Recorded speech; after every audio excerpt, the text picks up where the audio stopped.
Europe, Asia, Russia, আগে মহাদেশ তিনটাই ছিল, বাকিটি পরে আবিষ্কার হয়েছে। ইতিহাসের পাতায় টোকায় দেখলে আমারটা সত্য হবে। আগে মহাদেশ তিনটাই ছিল, শুধু এশিয়া, রাশিয়া, ইউরোপ, এই তিনটা ছিল। বাকি আমেরিকা, অস্ট্রেলিয়া এগুলা সব পরে আবিষ্কার হয়েছে। ওই যুগে ছিল না এগুলা। এটা তো সমুদ্রের ভিতরে লুকানো ছিল, মানুষ পড়ে বাহির করেছে। কি যুবক, ঠিক তো? সত্য তো? তোমাদের শিক্ষা এটা বলে তো? তিনটাই ছিল, তিন মহাদেশের রাজা একা একা হাসে। আল্লাহ আপনাকে পিছে নিবেন না। আমাদের শিক্ষিত মানুষগুলা ভাবে যে যদি আমি আল্লাহ পাওয়ায় লেগে যাই তাহলে মনে হয় আমি সুফি হয়ে যাবো। সুফি সব বুঝি ছেড়ে দিতে হবে। না না, কিচ্ছু ছাড়তে হবে না, আরো টপে উঠবেন। টপে এখন আর কতটুকু টপে, তখন আরো টপে উঠবেন। আল্লাহ দেখাইছেন দুনিয়ার ভিতরে সবচেয়ে টপ হইল 10 টপ, এর উপরে কেউ টপে নাই। আশারায় মুবাশশারার উপরে কেউ নাই, আছে নাকি? আপনি আর আমি কয় টাকার মালিক? রাগ হয়ে যাবেন? বলবো হায় হায়, আপনি আর আমি কয় টাকার মালিক? কয় টাকা? আব্দুর রহমান ইবনে আউফ রাদিয়াল্লাহু তাআলা আনহু যখন মারা যায়, নগদ ক্যাশ টাকা ছিল 47 লক্ষ কোটি টাকা। কত? জি, আপনার বাজেট এবার কত হয় দেখেন। হয়তো 7 লক্ষ কোটি টাকা হবে, নাহলে 7.5, নাহলে 8 লক্ষ কোটি টাকা। এর বেশি বাংলাদেশের বাজেট হবে না। গত বছর হয়েছে এর চেয়ে কম, 7 লক্ষ কোটি টাকা হয়েছে। এবছর 8 লক্ষ কোটি টাকা হবে বাজেট। ওনার কাছে ছিল 47 লক্ষ কোটি টাকা ক্যাশ। বাকিগুলা বাদ দিলাম, কয় টাকা মালিক? আব্বাস রাদিয়াল্লাহু তাআলা আনহু আরবের ব্যাংক ছিলেন, ব্যাংক, আরবের ব্যাংক। আল্লাহ রসুল যখন দুনিয়াতে আসেন তখন পুরো আরব ভূখণ্ডে একটা ব্যাংক ছিল, ব্যাংক আব্বাস। আল্লাহর রসুলের চাচা। বিদায় হজের দিন আল্লাহর রসুল বলছে, চাচার যত সুদ আছে সব আমি মাফ করে দিলাম। চাচা হাসতে হাসতে দাঁড়াইছে আর বলছে, ভাতিজা তুই সুদ মাফ করে দিলি, কতটুকু আর দিলি? চাচা পাশে দাঁড়ায় বলছে, ভাতিজা সুদ মাফ করলো, আমি ভাতিজার সম্মানার্থে আসলও মাফ করে দিলাম। ও আরববাসী, আমার টাকা কারো দিতে হবে না, মাফ। আপনি জানেন না কয় লক্ষ কোটি টাকা ছিল? আমার কাছে হিসাব আছে কয় লক্ষ কোটি টাকা ছিল। আপনার আমি কয় টাকার মালিক? আসেন আল্লাহকে রাজি করি। কি দিবে? কি দিবে? কাকে কি দিবে? মা বোন যদি আল্লাহকে রাজি করলো, ও মা বোন, এর চেয়ে বড় কিছু জিনিস হইতে পারে না যে জান্নাতের 8 দরজা তোমাকে ডাকবে। কোনটার ভিতর দিয়ে আমার ভিতরে ঢুকবে বলো? 8 দরজা দিয়া ডাকবে, যেখানে মন চাহি মিলবে। 500 বছর আগে জান্নাতে যাবে মা বোনরা, পুরুষের। কেননা মা বোনদের 2টা জন্মগত শখ আছে, একটা নিজেকে সাজাইতে ভালোবাসে, ঘরকে সাজাইতে ভালোবাসে। এই জন্য দেখবেন সারাদিন ঘ্যান ঘ্যান করতেই থাকে, এটা আনলে ভালো হইতো না, ঘরটা একটু সুন্দর হইতো না, এটা হইলে একটু সুন্দর হইতো না। কিন্তু এই যে অভ্যাস নিজেকে সাজানো আর হলো ঘর সাজানো, বিল্ডিং শিল্ডিং হয়ে গেছে। ছোটবেলা তো আমরা দেখছি, ঠিক না? কি বলেন? মাটির ঘর, এটা জানি কি বলে, উঁচা থাকতো না, উঁচা, তো কি বলে? হ্যাঁ, পিরা, পিরা। হ্যাঁ, এটাকে সপ্তাহে লেপতো, ঠিক না? ওটার ভিতরে আবার ফুল আঁকতো, ঠিক না? হায় হায় হায়, সব। আল্লাহ বলে, বান্দি তোকে 500 বছর আগে জান্নাতে পাঠাবো, তুই নিজেকে সাজাইতে পারিস নাই, আমাকে রাজি করতে যায়া শখ পুরা করতে পারিস নাই। এখন জান্নাত যা চাবি তা দিয়ে তোর শখ আমি 500 বছর পুরা করব। তারপরে তোর স্বামীকে তুই মিস কল দিবি যে 500 বছর শখ পুরা হয়ে গেছে, কাম তুমি এখন আসো, তারপরে তো স্বামীকে পাঠাবো, ইয়ানকালিবু ইলা আহলিহি মাসরুরা, তখন না স্বামী নাচতে নাচতে জান্নাতের দিকে যাবে, শোক পুরা করবে জান্নাতে। কি দিবে যুবক, কি দিবে তোমাকে? যৌবনের বিনিময় কি দিবে? কিনা রাখা আছে? সাহাবা জান্নাত শুনতেন আর চিৎকার দিতেন। হাদিসে আছে আল্লাহর রাসূলের জীবদ্দশায় তো কতজন চিৎকার দিয়ে মারা গেছে, যুবক মারা গেছে। আল্লাহ রাসূল হাসছে আর বলছে জান্নাতের শখ ওকে নিয়ে গেছে। আসেন আজকে আল্লাহকে পাওয়ার দৌড় লাগাই, ফাফিরু ইলাল্লাহ, আল্লাহকে পাওয়ার দৌড় লাগাই। দৌড়ে এত দেখলাম দুনিয়ায়, প্রমাণ আর আল্লাহ কিভাবে চোখে দিবে বলেন? কিভাবে দিবে? সারা জীবন শেষ করে সন্তানকে শিক্ষিত বানাইছে, এডুকেটেড বানাইছে, বড় বড় অফিসার বানাইছে, বিনিময়ে কি মিলছে? যান ঢাকা শহরে বৃদ্ধাশ্রমে যায় দেখেন কাদের মা বাবা পড়ে আছে, যান দেখে আসেন। আমি তো পড়ায় সময় যাই, আপনারা যায় দেখে আসেন। আমি অনেক সময় লুকায় লুকায় যাই, আপনারা দেখে আসেন যে কার মা বাবা পড়ে আছে। আমি নাম বলবো না, আমি ডজন কেন আরো বেশি নাম বলতে পারি, কার মা বাবা বৃদ্ধাশ্রমে পড়ে আছে, চোরা আছে। জান জান জান জান জান জান, কার মা বাবা বৃদ্ধাশ্রমে পড়ে আছে, কার মা বাবা নিজের ঘরে থাকা বৃদ্ধাশ্রমের থেকে খারাপ অবস্থায় আছে। নিজের ঘরে সন্তানরা দুটা চাকর রেখা দিছে, ওইখান থেকে বৈশা বৈশা বলে মাকে তো চাকর রেখা দিছি, বাবাকে তো চাকর রেখা দিছি, ড্রাইভার রেখা দিছি, কিচ্ছু করতে হয় না। মা বাবা বয়েও কিছু বলতে পারে না। চাকর ড্রাইভার বৃদ্ধাশ্রমে থাকলো এর চেয়ে ভালো থাকতো, এর চেয়ে দূর অবস্থায় থাকে। বলছে খবরদার যদি কোনো ফোন করলাম আর বললা যে আমরা কষ্টে রাখি, খবরদার, বাঁচতে চাও না মরতে চাও? আমরা জানি খোদার কসম, আসে চলে যেতে হবে। ছোট একটা জীবন, মা বোনদেরকে বলি, যুবকদেরকে বলি, চলে যেতে হবে। ছোট একটা জীবন, চলো আল্লাহকে রাজি করো। দুনিয়া তো সুখ দিবে, বস্তু ছাড়াও সুখ দিবে, বস্তু ছাড়া বস্তু রাখবে না, সুখ দিবে। সুখ যদি দেয় তাহলে এটাই হয়, এটাই হয় সত্য কাহিনী, কিতাবের হাদিসের কাহিনী আমি বলতেছি, সত্য এটাই হয়। চুলা জ্বলে না, তারপরও স্বামী যখন ঘরে আসে তো বলছে খায়রুন নিসা, সবচেয়ে উত্তম মহিলাকে? আলী রাদিয়াল্লাহু তাআলা আনহুকে জিজ্ঞাসা করছে, বলছে ফাতেমার চেয়ে উত্তম মহিলা আর কেউ হতে পারে না। বলছে ফাতেমার স্বভাব কি? বলছে আমি কিছু আনি আর না আনি, ঘরে চুলা জ্বলুক আর না জ্বলুক, দাখালা যাওজুহা সারবাইতান সাররাত ওয়া তাবাসসামাত, আমি যখন ঘরে ঢুকি তো ফাতেমা খুশিতে নাচতে থাকে, মুস্কি মুস্কি হাসতে থাকে। আজ পর্যন্ত ফাতেমা জিজ্ঞাসা করে নাই কিছু আনো নাই কেন, হাত খালি কেন। আবার এটাও বলছে 2 টোকা আমার কোনোদিন দিতে হয় না, 1 টোকা দিতে দেরি। ফাতেমা দরজা খুলতে দেরি করে না। জিজ্ঞাসা করছি এত তাড়াতাড়ি দরজা খুলিস কি করে? আব্বা শিখায়া দিছে ফাতেমা আলী যেন দরজা টোকাটুকি না করে, বলে এই জন্য দরজায় পিঠ লাগায় দাঁড়ায় থাকি, টোকাটা যেন আমার পিঠে পড়ে, পিঠে। সুখ কাকে বলে? আমি তো সন্তানেরটাও দেখাইলাম, একটা না 100 দেখানো যায়। বাইজিদ বোস্তামি এমনি ওলি হয় নাই। হায় হায় হায়, মুসা আলাইহিস সালামের জান্নাতের সঙ্গী কসাই এমনি হয় নাই। ওয়াইস করনি জান্নাতের দরজায় দাঁড়ায়া আল্লাহ মার সেবার বদলা দিবে, এমনি না।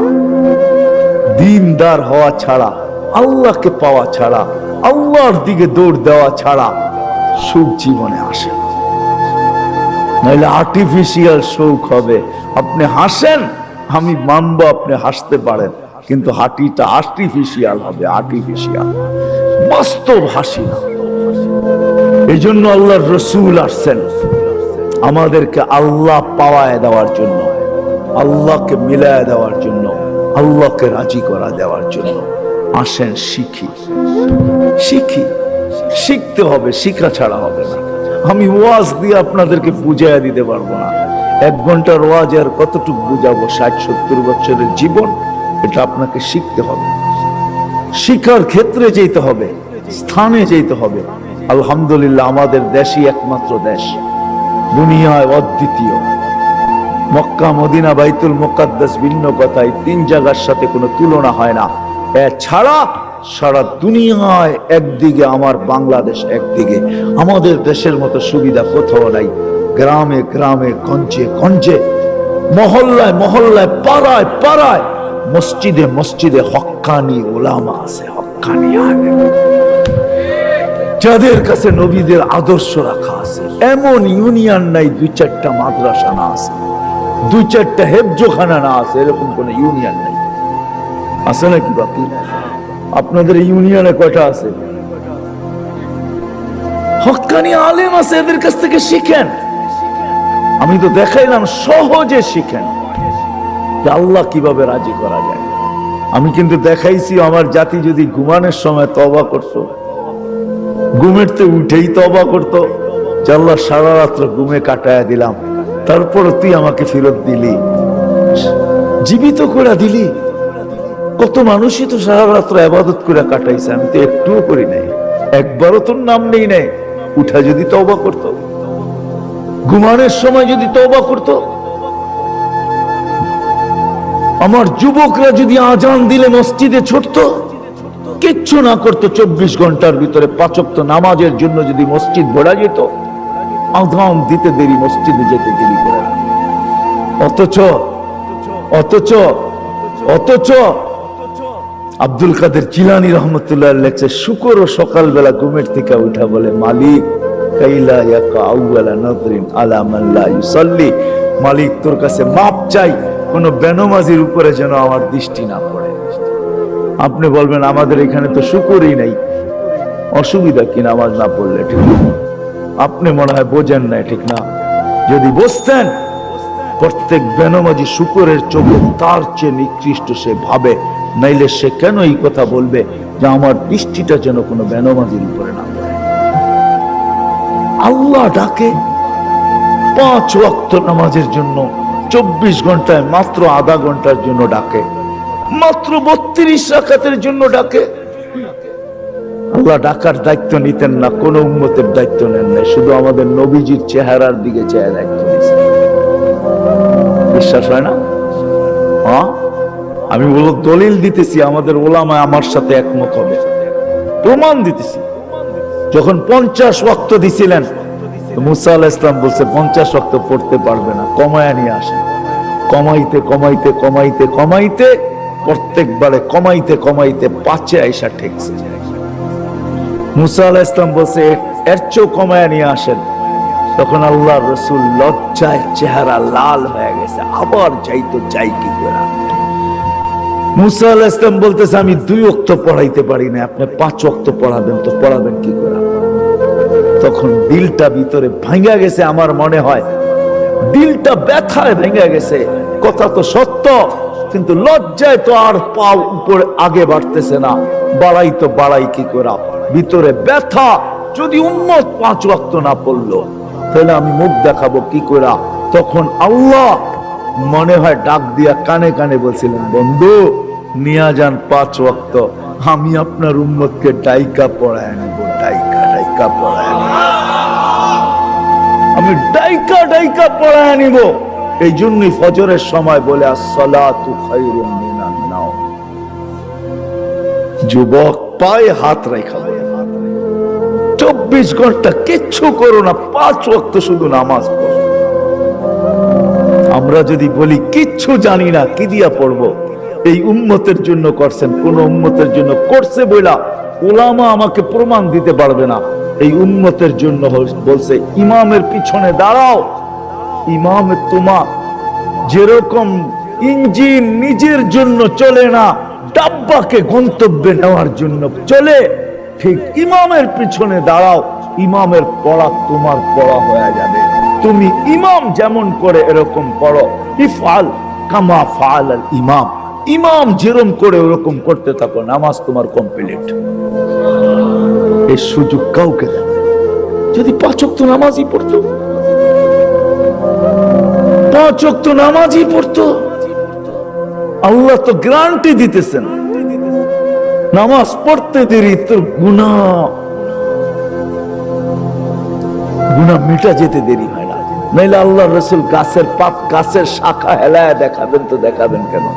গাছের ডাল হেলায় দেখাইতেছেন, একটা পাতাও নাই, তো বলছে ওসমান আমার বান্দা যখন নামাজ পড়ে গুনাহগুলো এরকম ছড়া যায়। তাহলে এই দৃষ্টান্ত কেন দিবে যে 5 বার গোসল করার পরে শরীরে যেরকম ময়লা থাকার কোন সুযোগ নাই, আমার উম্মত 5 ওয়াক্ত নামাজ পড়ার পরে গুনাহ থাকার কোন সুযোগ? আর কেমনে বুঝাবে? কেমনে বুঝাবে? কেমনে বুঝাবে? কেমনে বুঝাবে? কি করে বুঝাবে? কোন ভাবে বুঝাবে বলে? আমাকে বলে। ওই আল্লাহটাকে কিন্তু আসে। কোন আল্লাহ? চিনেন আল্লাহকে? ওই আল্লাহ, শুধু আল্লাহ যে নিজের পরিচয় দিছে আল্লাহকে আর রহমানুর রহিমুল মালিকুল কুদ্দুসুস সালামুল মুমিনুল মুহাইমিনুল আজিজুল জব্বারুল মুতাকাব্বিরুল খালিকুল বারিউল মুসাব্বিরুল গফফারুল কহ্হারুল ওয়াহ্হাবুর রাজ্জাকুল ফাত্তাহুল আলিমুল কাবিদুল বাসিতুল খাফিদুর রাফিউল মুইজ্জুল মুদিল্লুস সামিউল বাসিরুল হাকামুল আদলুল লতীফুল খবীরুল হালিমুল আযীমুল গফুরুশ শাকুরুল আলিয়ুল কবীরুল হাফিজুল মুকিতুল হাসিবুল জলিলুল করিমুর রকিবুল মুজিবুল ওয়াসি আল হাকিমুল ওয়াদুদুল মজিদুল বাঈতুশ শাহীদুল হকুল وقيل القوي المتين الغلي الحميد الموصي المبدي المعيد المحيي المميت الحي القيوم الواجد الماجد الواحد الأحد الصمد القادر المقتدر المقدم المؤخر الأول والآخر الظاهر والباطن الوالي المتوالي البر التواب المنتقم العفو الرؤوف مالك الملك ذا الجلال والإكرام المقسط والجامع والغني المغني المانع الضار النافع النور الهادي البديع والباقي الوارث والرشيد الصبور جل جلاله 99 পদের মালিক আল্লাহ। 5 বেলা ডাকে। ওই জান্নাতের চাবি দেওয়ার জন্য ডাকে, নাইলে ওলামা কেন বলে আসসালাহ মিফতাহুল জান্নাহ? জান্নাতের চাবি দেওয়ার জন্য ডাকে। কোন জান্নাত? আমাদের বাড়ির মতো বাড়ি হবে, ঠিক না? নাহলে একটু উন্নত হবে, ঠিক না? কি বলেন? ইউরোপের মতো হবে বাড়িঘর জান্নাতের। কি জানেন? সবচেয়ে ছোট বাড়ি হবে 2,40,000 মাইল। সবচেয়ে ছোট বাড়ির পরিধি 2,40,000 মাইল। সবচেয়ে ছোট বাড়ি, সবচেয়ে ছোট বাড়ি। বিল্ডিং গুলো হবে সোনার আর ইটার। ডেলি 70 বার কাপড় চেঞ্জ করবে। দুনিয়ার ব্র্যান্ডের কাপড়। মা বোনরা লেহেঙ্গা পরবে 3 কিলোমিটার ঘের হবে, সুতা দিয়া তৈরি হবে না, আলোর সুতা দিয়ে আল্লাহ বানাবে। ওই কাপড় পরলে কেমন আলোকিত হবে বলেন? 3 কিলোমিটার লেহেঙ্গার ঘের হবে, 120 ফিট লম্বা হবে, চুলটিও 120 ফিট লম্বা হবে। জান্নাতের হুরদের থেকে দুনিয়ার মা বোনদের রূপ 1 লক্ষ গুণ বেশি হবে। যার 1 লক্ষ গুণ কম, তার ব্যাপারে আল্লাহ রসুল বলতেছে লাউ কাশাফা সাকাইহি লাগাবা যাউকুশ শাম। পাও খুলে দিলে সূর্য চিরদিনের জন্য আলো হারায় ফেলবে। থুতু দিলে 7 সমুদ্রের পানিগুলা মিঠা হয়ে যাবে। লাউ যাহিকা আলা দুনিয়া লা তানাব্বারাতিদ দুনিয়া কুল্লা। হাসি দিলে সৌর জগৎটা আলোতে আলোকিত হবে। ওদেরকে তৈরি করছে আল্লাহ মুস্ক, হাঁটু পর্যন্ত মুস্ক দ্বারা, কোমর পর্যন্ত আম্বর দ্বারা, কাঁধ পর্যন্ত জাফরান দ্বারা। চেহারাটা তৈরি করবে হোয়াইট কাফুর দ্বারা। হায় হায় যুবক বাবু কেমন হবে? যেখানে তাকাবে, যেইখানে তাকাবে ওইখানে নিজের চেহারা দেখা যাবে। আসতেছে 14 তারিখ, আগের সামনের মাসেরই। যুবক তোমাদের পায়ে হাত রেখে আসতেছে। গান্দা, জান্নাতের উর্দের জন্য দৌড়াও। মা বোনদেরকে বলবো, দুনিয়ার গান্দা জিনিস, এই সস্তা জিনিস, জান্নাতের জিনিসের শখের জন্য দৌড়াই। আছে, সব রাখা আছে। জান্নাতে দুবি নাই, ওয়াশিং মেশিন নাই, যে কাপড় একবার পরবে আর জীবনে পরবে না, ওয়ান টাইম ইউজ। কোন দর্জি বানাবে না, কুদরত বানায় দিবে, কুদরত। কোন বাবরচি পাক করবে না, কুদরত দ্বারা পাক হবে। জীবন চিরদিন, কোনদিন মৌত আসবে না। যৌবন চিরদিন, কোনদিন বৃদ্ধ হবে না। সুস্থ চিরদিন, কোনদিন অসুস্থ হবে না। নেয়ামত বাড়তে থাকবে, কোনদিন কমবে না। না পেশাব, না পায়খানা, না থুতু, না নাকের ভিতরে সর্দি।